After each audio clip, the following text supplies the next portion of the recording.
from Yuan, and then she will present your material for probably about an hour. I know that the presentation is quite long, and therefore I suggest that everybody help asking questions till she's done, because otherwise it will be difficult. So then, after her presentation, there will be questions, discussion from the public. At that moment, after we are done with questions from the audience, then we'll adjourn for a closed door session, and then everybody except the committee will be asked to leave. And then the committee will examine, if necessary, Yuan further, and then she will be asked to leave, and then the committee will discuss your presentation and thesis in her absence, and then we'll announce our decision. So that's the expectation, how we proceed. Do we have questions for this?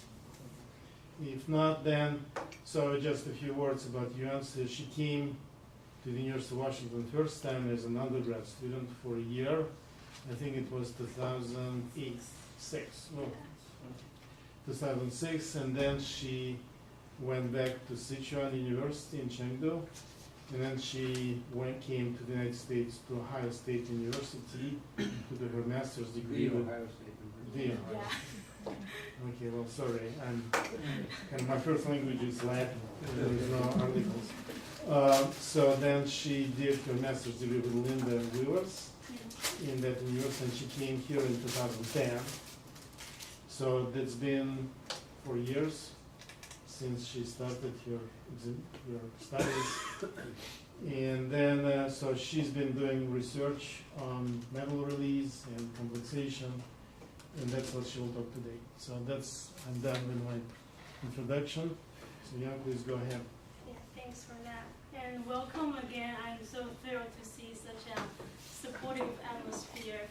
And it's almost unbelievable that it's finally the final defense, and it was just like yesterday, like 8 years ago when I first came here.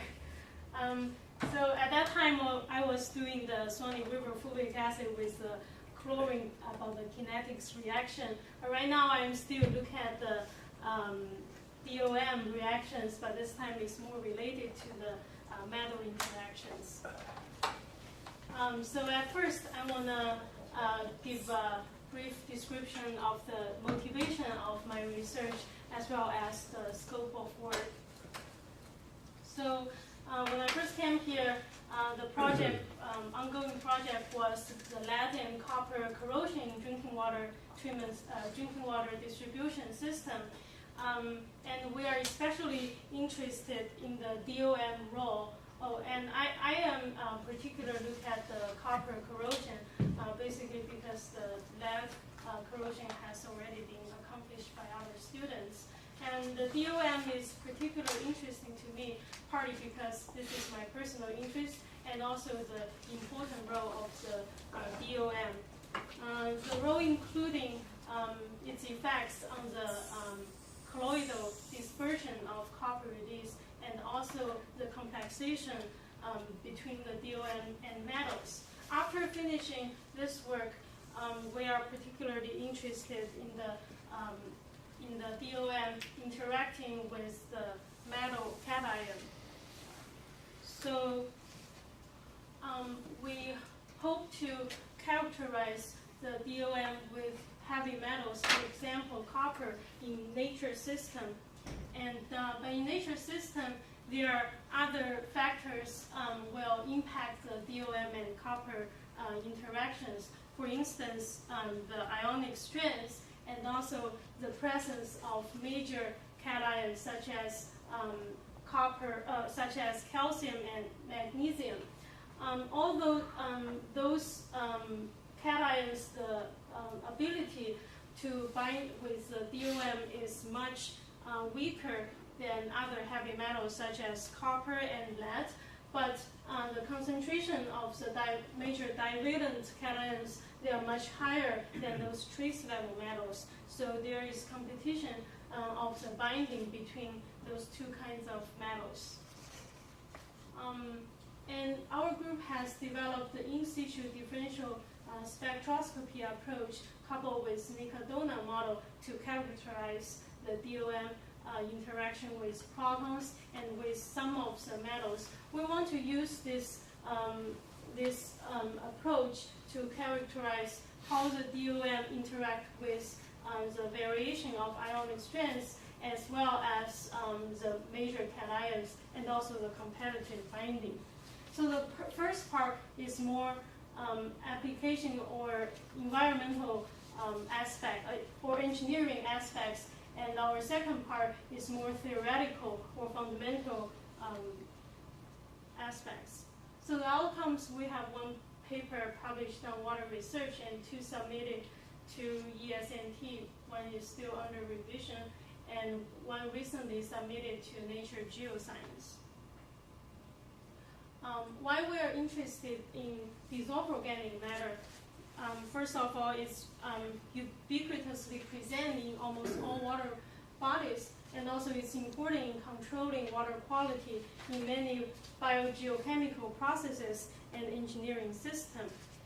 So about the provenance of the dissolved organic matter, one is what we call autochthonous DOM, which is originated within the water body.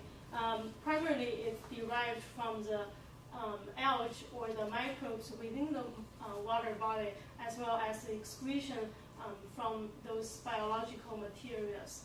And the other one is what we call allochthonous DOM.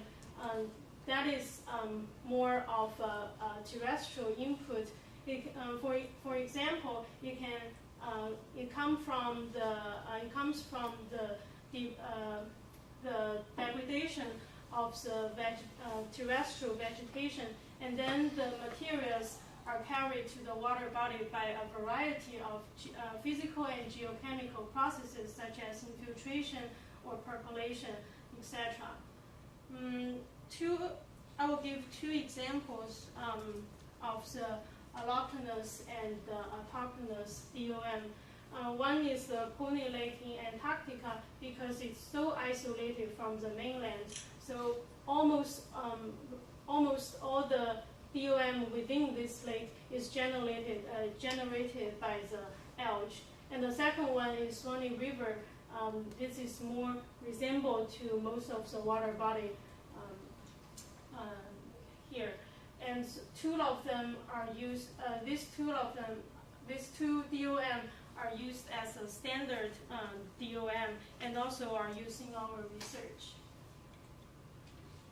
So having said that, the DOM the origin is diverse, and also it undergoes a variety of geochemical processes, so it's easy to understand it's highly heterogeneous. The paramolecular weight, AMW, ranging from a few hundred to 100,000 Dalton. The smaller molecules can aggregate to larger structures by a variety of interactions, such as hydrogen bonding, polyvalent cation binding, and also hydrophobic interactions. Also, there is the diversity of functional groups. The variety of functional groups includes the amide, keto, ether, and so on. Of those functional groups, the most reactive sites are known to be carboxylic and phenolic functionalities associated with metal interactions. So, given the DOM are highly heterogeneous, so it's impossible to have a general structure for those molecules, but still hypothetic schematic molecules are proposed here. So we have model of humic acid and model of fulvic acid. So the humic acid and fulvic acid, they are operationally defined as this one is soluble in all pH, and this one precipitates when pH lower than 2. And humic acid is of soil derived, and fulvic acid is primarily existing in the aquatic system. Humic acid tend to have a larger molecule than the fulvic acid, and also tend to have more aromatic content than that. So the DOM in the role of DOM in environmental process. First, DOM controls the speciation, concentration, mobility, and toxicity of metals in environmental system. For instance, copper can exist almost entirely as complex with humic acid. Also in engineering system, DOM also affects many aspects. Some examples including the release of lead and copper into drinking water, the disinfection byproducts formation, fouling membrane filtration. Particularly here, we are interested in the corrosion process. So the copper corrosion can result in some adverse health effects such as gastrointestinal distress and liver damage. Also, recent studies indicate the trace level of copper in drinking water may induce to the Alzheimer's disease. Also, by lead and copper role, additional actions must be taken if some threshold of copper concentration has been reached. Many factors can impact in copper corrosion, but we are mostly interested in the DOM. Firstly, there is inconsistent and complex response to the DOM effects on copper corrosion. Some short-term reports indicate that there is a suppression of copper release due to the protective layer on the corroding surface. Also, many other reports indicate that DOM can significantly promote the copper release, and even very low concentration of DOM can lead to the significant increase of the copper concentration. And it's known that the formation of soluble copper DOM complex or the dispersion of colloidal copper solids may contribute to the DOM effects because that was observed for some other metals such as lead, but we need to test it out. But some of the insufficiently clear are the roles of the functional groups in DOM is not given adequate detail, and also how the colloidal mobilization of copper particles is still unknown. Also in our goal, some of the water treatment strategies such as chlorination and ozonation, what these strategies can affect the DOM effects is need to be explored. The next part is about the characterization of interactions between DOM and metal cations. Those interactions including the non-specific electrostatic interactions such as the sodium interactions with the negatively charged DOM, and also specific binding, which is generally stronger than non-specific binding. One example would be the copper specifically binding to DOM functional groups.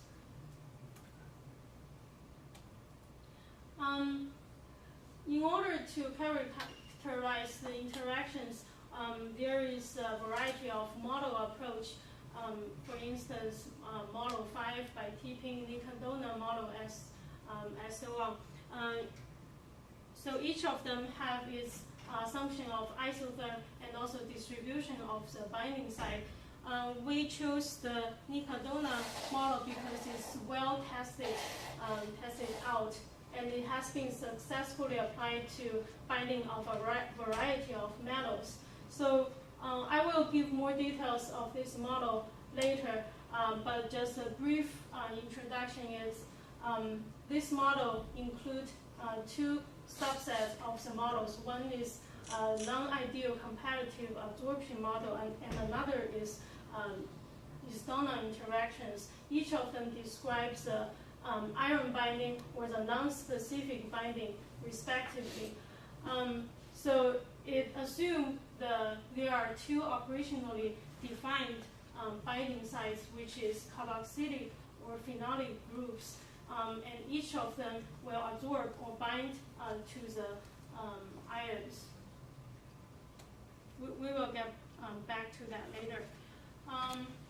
So, as we said, for the Nicodona model, actually that one, thank you, use the techniques of the ion selective electrode. So these techniques measure the free metal ions, and then the uncomplex or the complex metal ions can then be calculated based on the measurement. So that's how the Nicodona model used the data set. But one limitation is it usually requires a very high 500 milligram per liter of NOM as DOC.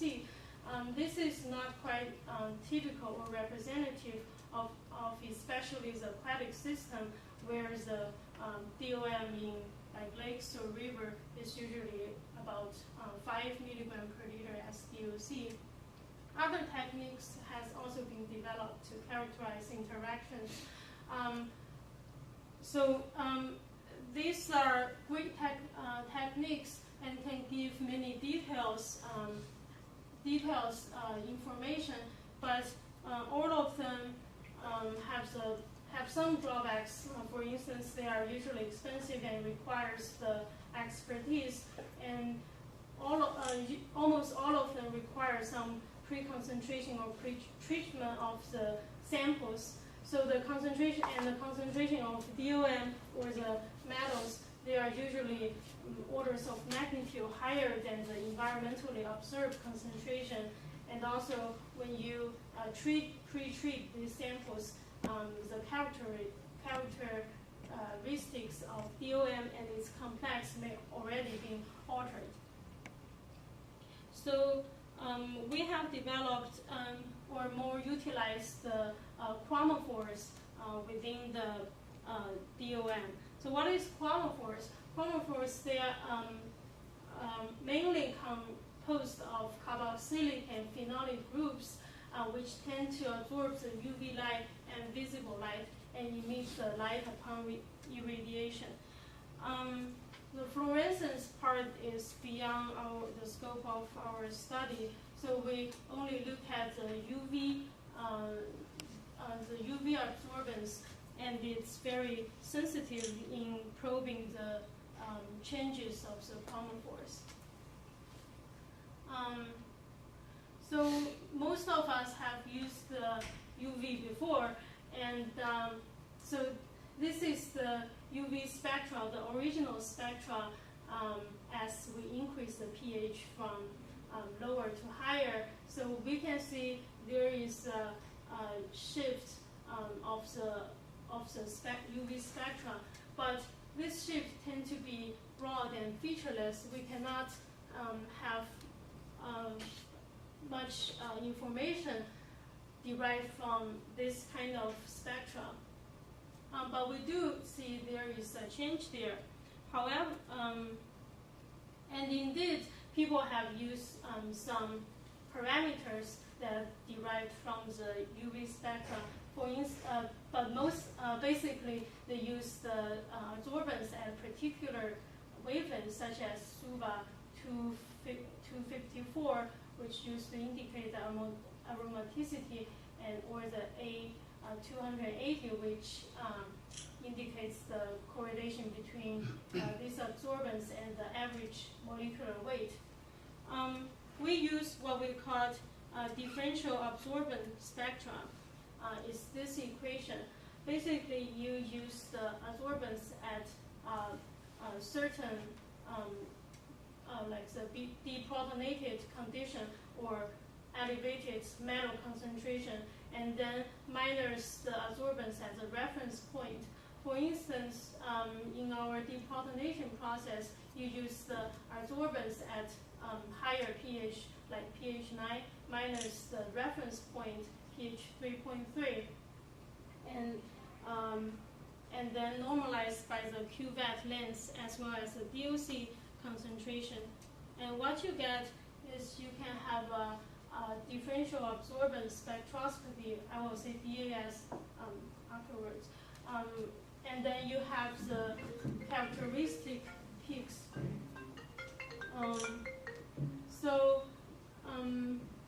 We can observe there are characteristic peaks at about 230 to 80 and a border band above 320. So there are characteristic peaks of the Swanee River fulvic acid, but later we will say what that peaks represent. So that's the introduction part, and the objectives of this study is to achieve a better understanding of the nature of DOM interactions with metal and selected metal ions. The first question is how the DOM affects the release of metal from their solid phase, especially in situations related to copper corrosion. And secondly, we want to examine the effects of ionic strengths on the DOM property by the DAS approach. And thirdly, is apply this approach to study the DOM interactions with major hardness cation, which has never been studied before, and the competitive binding. So here is the experimental approach. First one, the copper release. We chose the model phase of the copper solids representative of the H copper phase in the drinking water system, which is malachite and copper oxide. And we used the DOM Swanee River fulvic acid, aldrich humic acid, and also we altered the DOM with chlorination and ozonation with different ratios to represent how the what is the DOM after some typical water treatment process, and how this kind of DOM can affect the copper release. And we increase the DOM from 0 to 10, although 10 is 5 and 10 are higher than the real situation. And we have a jar test. We use the ICP-MS to measure the total dissolved copper concentration and to characterize the surface activity. We use the zeta potential of the copper particles measured by the zeta plus analyzer. For DOM characterization, for the distribution of apparent molecular weight, we use the HPSEC, and functional groups, we use the DAS data to reflect how the functional groups. So for the copper release experiment, this is the graph. We can see as we increase the, this graph shows first is the original form of DOM, which we use Swanee River fulvic acid as a model compound, and then the other lines represents the Swanee River fulvic acid being oxidized or being oxidized by different chlorine or ozone ratio by mass. And also we have a mean tag prediction as a dashed line to indicate, so this one is to use the Nicandona model when the complexation of the copper and DOM is the only mechanism being accounted. So we can see the original form of DOM can strongly promote the copper release, and we as the concentration concentration of Swanee River fulvic acid increased, the copper concentration increased dramatically, and it levels off a little bit after 5 milligram per liter. But ozonation and chlorination reduce or eliminates these promotion effects, compared to the MinTech prediction, where the complexation mechanism is the only one accounted, we can see for the Swanee River fulvic acid, the original form can have a higher concentration, the actual concentration, than the predicted one. So not only the complexation can affect the copper release, but maybe other mechanisms such as colloidal mobilization, which we observe for lead and other metals, can also come to part. Yuan, I just want some clarification here. You define soluble as 0.45 microns? Yeah.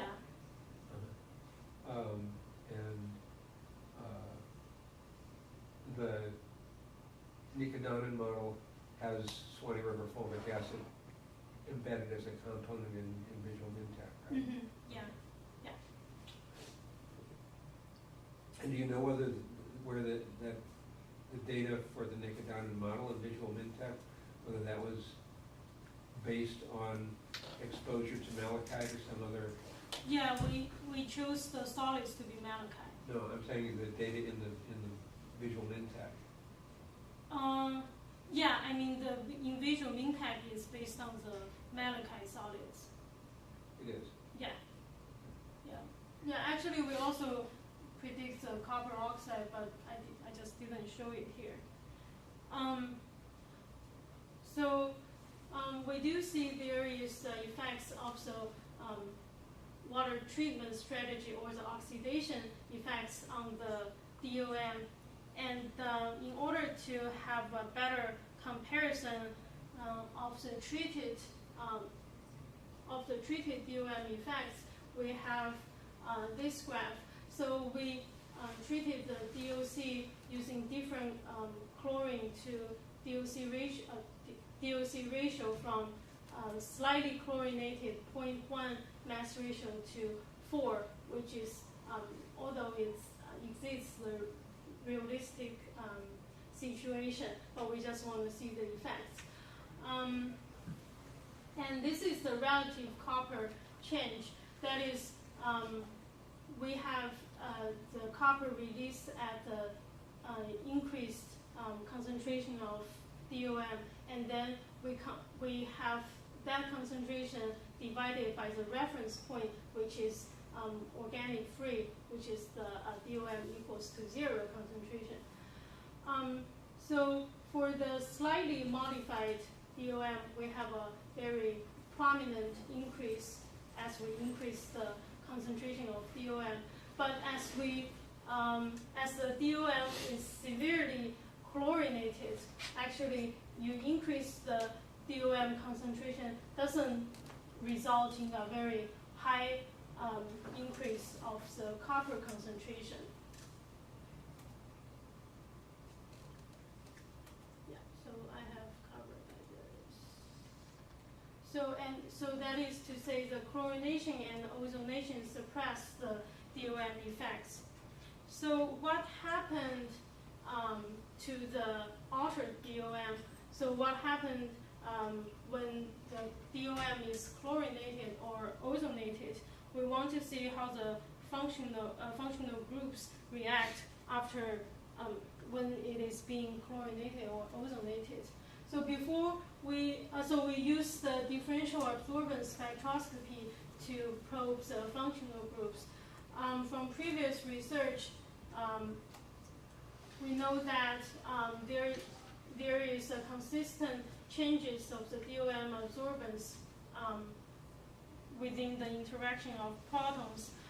So the message is when we have this DOM and we let it to go through the deprotonation process, we can see there is a carboxylic peaks where there is a peak at 280, which signifies the carboxylic groups.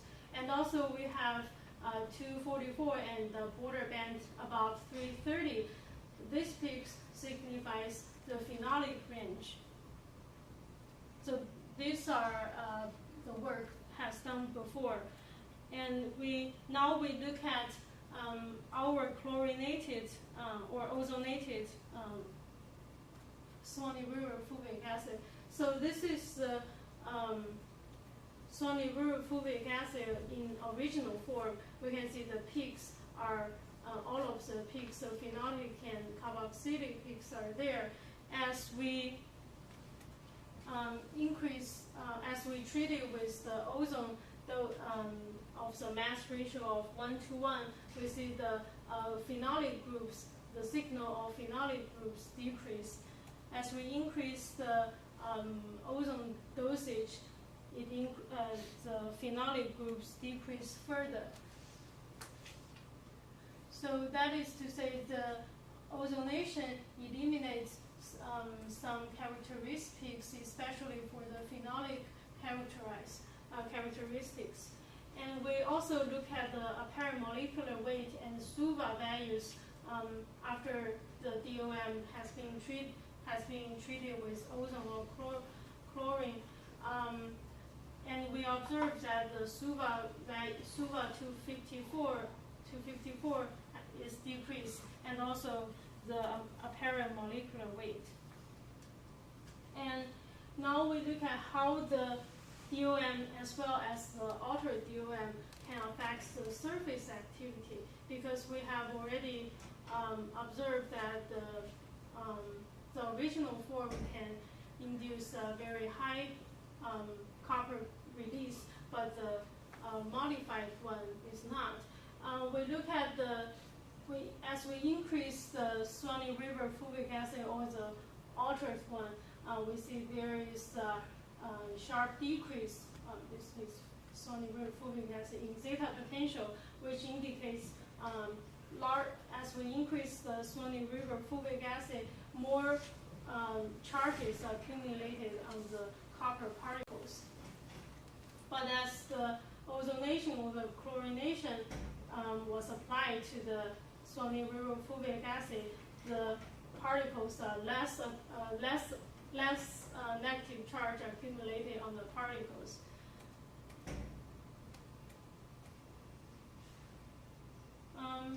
So is the zeta potential related to the release of the copper is the one we want to ask. So we correlate the changes of the copper release with the zeta potential of malachite, and we observe that it seems like a more negative zeta potential, that is a more negative charged particles will result in greater change of copper release. And we see that if a shift of the zeta potential is below 5 millivolts for this type of water, there seems to be a low likelihood of the increase of the copper release. We also explore how other parameters, for instance, SUVA 254, which has been widely used. Although the data points we have is limited, and there is a need to explore more of the DOM types, but we find the correlation between the Swanee River fulvic acid and copper release, and we find that when the SUVA value is below a certain threshold, for instance 2, it's not likely to cause pronounced changes of the copper release. And we also look at which fraction of DOM is preferentially interacting or absorbed on the surface of the copper solids. So this one is we increase the dose of the malachite or copper oxide, and after contacting with the DOM and the solids, we investigate what's the DOM remaining in the solution. after the absorption of increase of malachite dosage. If all of the DOM fraction are equally absorbed, we can see there should be no shift of the peaks. But here we see the peaks shift to the right. That indicates what's left in the solution are smaller molecules of DOM and relatively higher molecular weight molecules are preferentially absorbed. So our conclusion from this from this part are DOM can strongly promote the copper release from malachite and copper oxide, and the mechanisms involves a complexation, also very likely colloidal dispersion, and also the DOM with higher apparent molecular weight and aromaticities store preferentially on the copper solids. And some alternation of DOM properties, the functional group, notably the functional groups, aromatic functional groups by chlorine or ozone can affect those promoting of the copper release. Some engineering implications. Treatment approaches such as chlorination and ozonation are likely to suppress the copper release and colloidal dispersion. And when the surface activities, which can be indicated by the zeta potential, for instance, when the surface activity below certain threshold point is indicative of low likelihood to increase the copper release. Also, some parameters such as SUVA value is also can be used to predict the likelihood of the DOM affects the copper release. So next part is about the complexation between DOM and metal cations. The experimental approach are we use DOM of different origin. Swanee River fulvic acid, humic acid, and Pony Lake fulvic acid, we use them at the same dissolved organic carbon. And in order to maintain the pH, especially at the neutral pH, we use 0.01 MOPS buffer solution to do that. So for ionic strength titration, we sequentially add the sodium perchlorate to increase the ionic strength.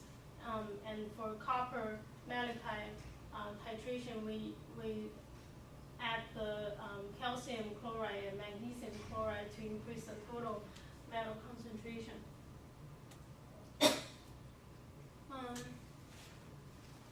Then we obtain the original spectra of Swanee River fulvic acid in the variation of ionic strengths.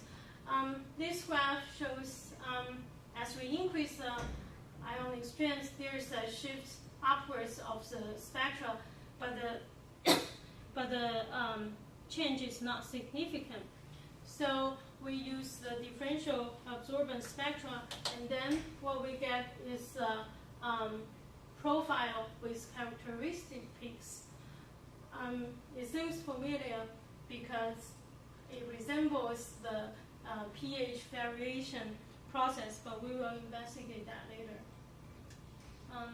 At other pH, we also see a similar evolution of the peaks, but compared to pH 9, the peaks are less prominent. Also, the peaks are at 244 and a border band around 330 to 380, which suggests engagement of phenolic groups. For other DOM, we use the Swanee River humic acid, and we see similar DAS profiles. but the intense is different, although the locations are comparable. Then how about a very different type of DOM, such as Pony Lake fulvic acid? Is known to have low aromaticity and low SUVA value compared to the Swanee River fulvic acid and humic acid. Then we have a DAS profile of this shape, and we note that the magnitude of the changes is compared to the Swanee River humic acid is much lower than those ones, and probably because it's lower susceptibility of the aromatic chromophores in Pony Lake fulvic acid. And also we compare the magnitude of the changes. It's in the order of the increase of aromaticity or the molecular weight of Pony Lake fulvic acid less than Swanee River Fa and Swanee River Ha. So having said that, the DAS profile of the ionic strength largely resembles the variation of pH, we want to compare those two kind of processes. The left column is the DOM at the fixed pH, but we increase the ionic strength. And the left column we fix the ionic strength, but we only increase the pH to see the deprotonation process. So to compare, and these two are for Swanee River fulvic acid and humic acid and Pony Lake ones. So what we can see from the comparison is the behavior of IS ionic strength differential spectra share the common features with the effects for the deprotonation. Also, the behavior was shown to be associated with the accumulation of electric charge on phenolic groups in DOM charges. There is a schematic illustration of how the IS affects the DOM. That is, we have the lower ionic strength levels, and the H are surrounding the protons are surrounding the DOM molecules. But as we increase the ionic strength, such as the background sodium ions, we see the sodium ions will be accumulated in this donor gel of the DOM, and the protons are squeezed out of this donor volume. So this process is very similar to the deprotonation process, and that's why the profile shares many common features.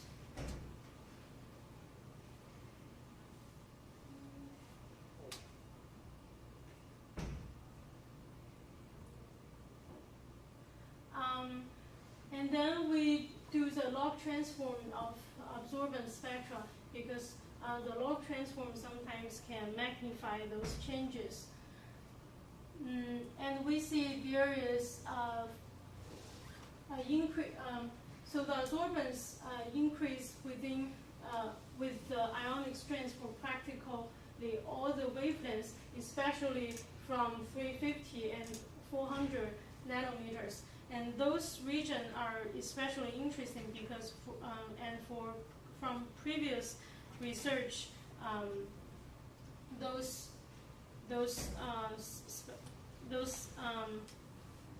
region has been shown for the metal and DOM interactions.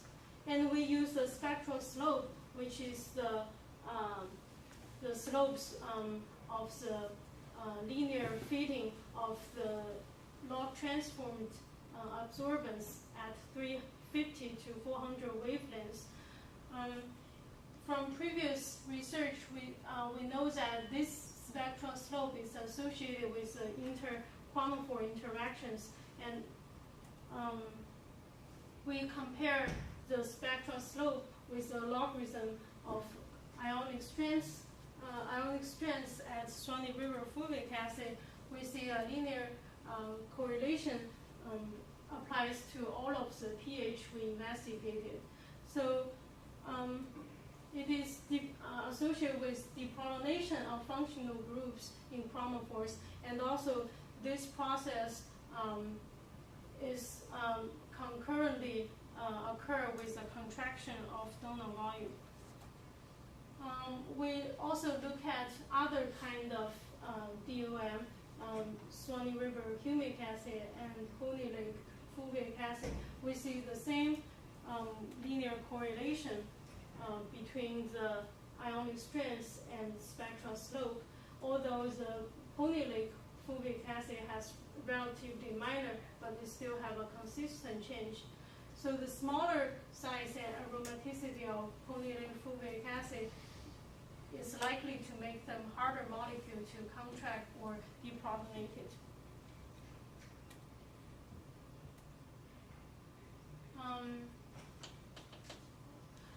We recall that there is a similar pattern of ionic strength variation and pH variation, and we want to correlate the charges on the phenolic groups with the spectral slopes at very ionic strengths. We still can see, so the left one, this is the charges of phenolic groups on Swanee River humic acid. It's very linearly correlates with the spectral slopes at 350 to 400. If we include the Swanee River fulvic acid and humic acid into one data set, we have the linear correlation still applies. So that is to say the spectral slope maybe can be used to indicate the charges on the phenolic side.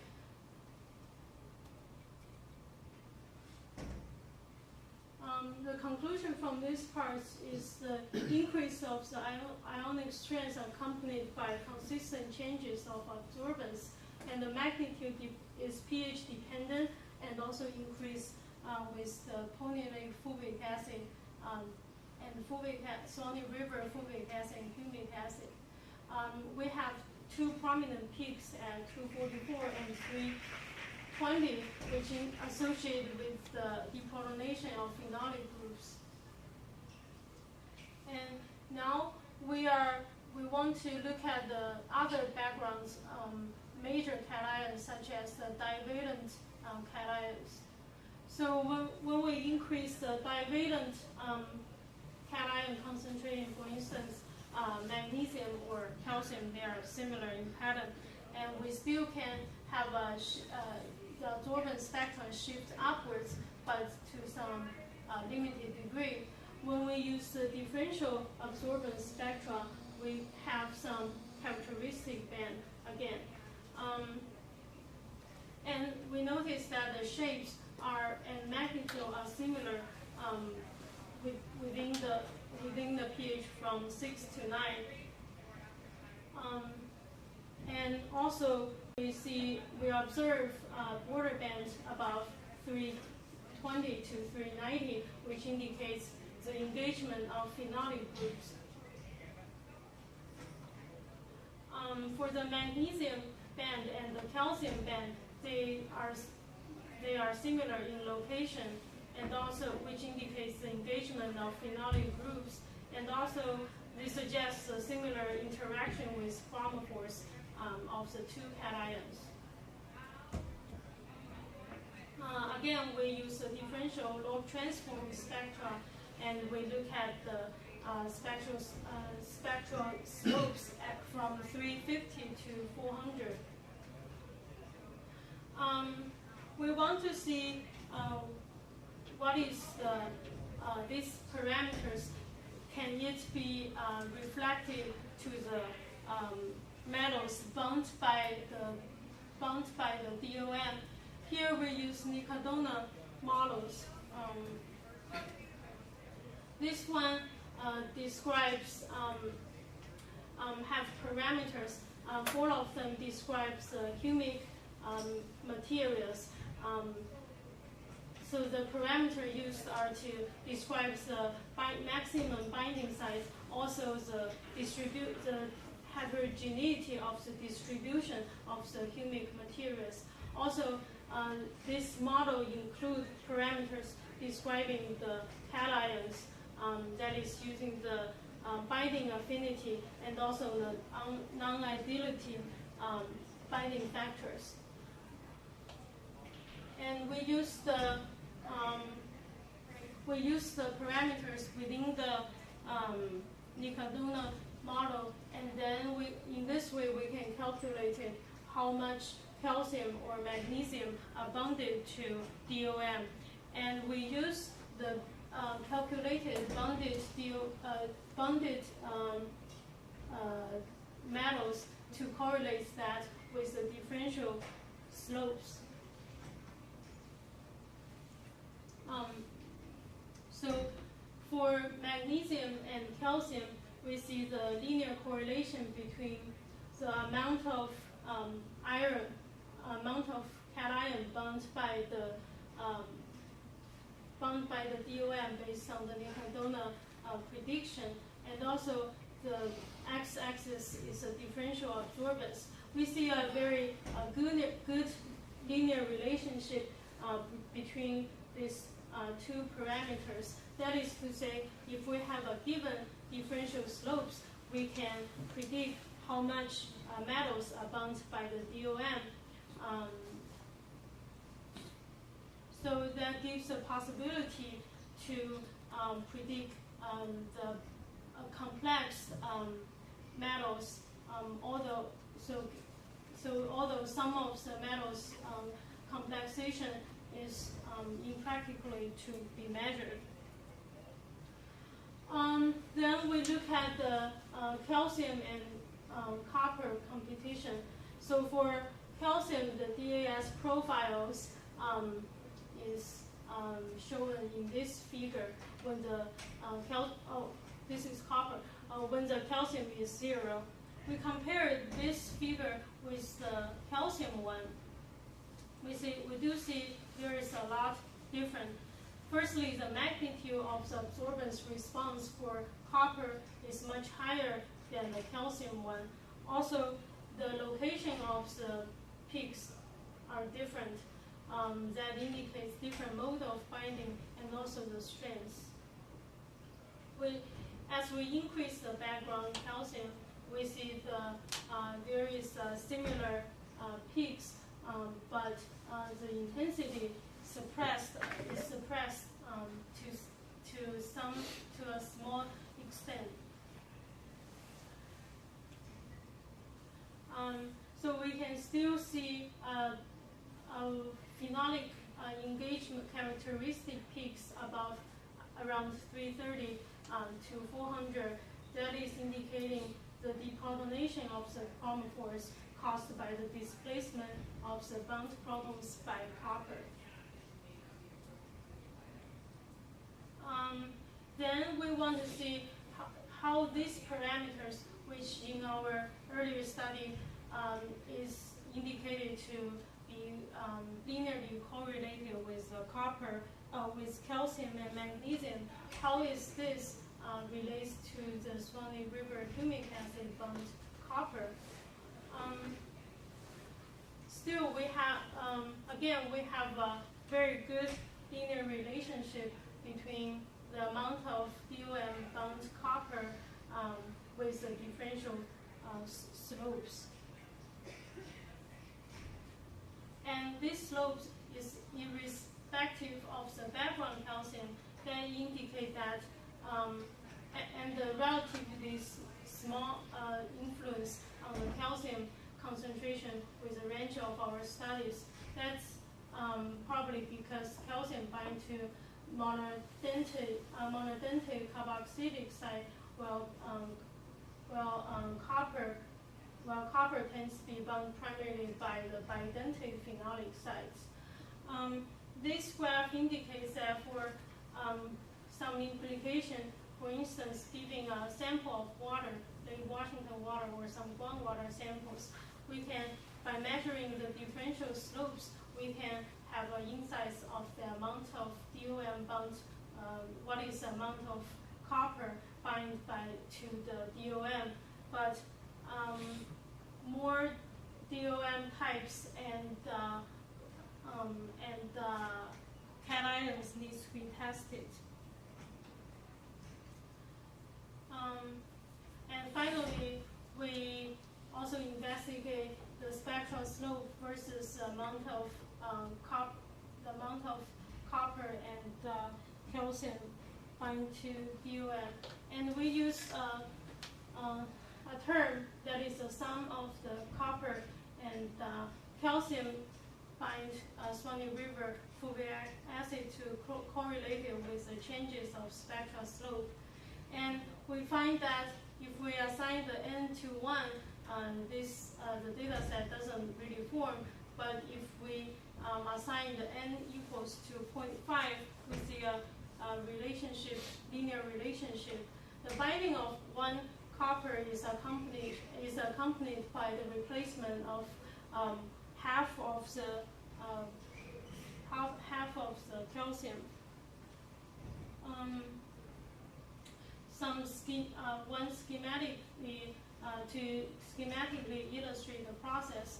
That is, as we have the DOM, when we add the copper and the calcium,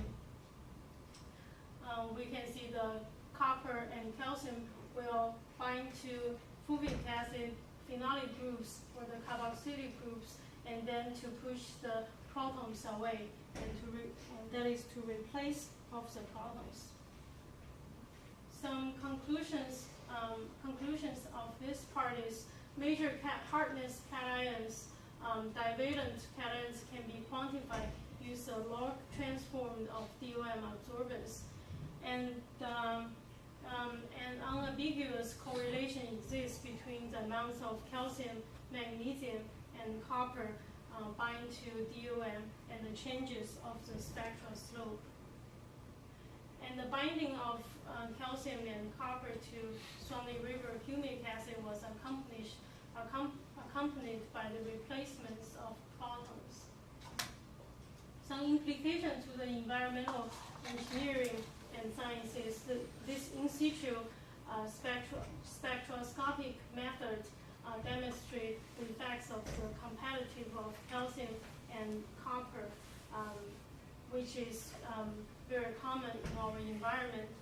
And also, this approach can be used irrespective of the availability of ISE data set, because for many modeling methods, such as Nicodona, they use the data they use generally from ISE data, but many of them are not available. But using this method, we can predict the metals bind to DOM irrespective of the availability of ISE. Future work include to examine the competition between a variety of metal ions and DOM of different provenance. Finally, I want to thank my advisor, Grigor Portion, and he helps me a lot. Also, my committee, you have been with me since I qualified general and finally here. And also, Drew, thanks for your wonderful classes. And also my friends here.